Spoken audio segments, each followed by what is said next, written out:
Karelia, tanànan'i Salmi, Nicolas Church. Fiangonana lehibe sy malalaka. Vola be ao anaty trano. Saingy sy misy rafitra fanafanana eto. Amin'ny ankapobeny sy misy fatana natao nandritra ny fanorenana.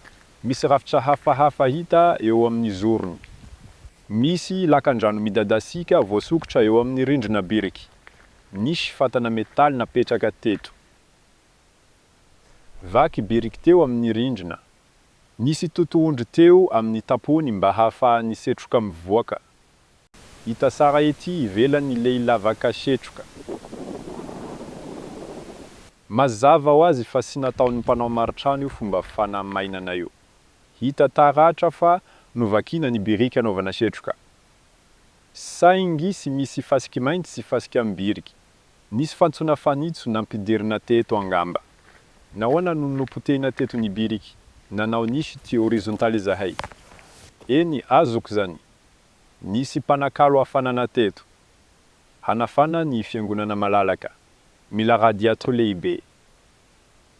Nisy mpanakalo hafanana metaly napetraka teto. Nisy misy mitsivalana nipotra teo amin'ny rindrina ho an'ny radiator. Asa dalana be misy zany. Firy ny biriky tapaka. Nanimba rindrina kalitao izy ireo. Namaky lavaka nivoaka izy ireo.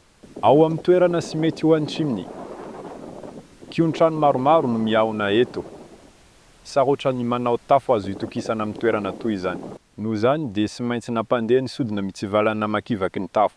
Arento miakatry eo amin'ny toerana iray misy ny tafo iray mitongelana. Manangana trano mpanjakana lehibe ao amin'ny faritra mangasika ny olona.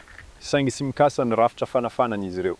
Na ny mpanao maritrano, na ny mpanjifa, na ny mpanao trano, na ny mponina eo an-toerana.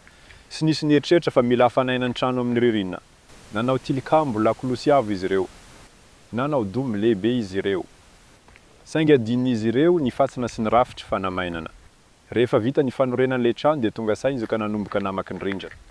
Mba hanaovana laforo fanafanana. Azo atao ve zany any amin'ny tany mangatsika any avaratra? Aiza no ilaina ny manafana ny efitrano mandritra ny enimbolana? Mazava ho azy fa sia. Dia inona no antony sy fampiny fanafanana nomanina?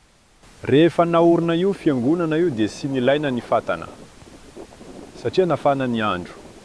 Nisy toetrandro hafa nalemy kokoa. Raha sy misy ny rinina mafy mangatsika. Fiangonana sy misy fanafanana nomanina sy setroka vaky taty aorina. Porofo ny fiovaovan'ny toetrandro tato ho ato zany.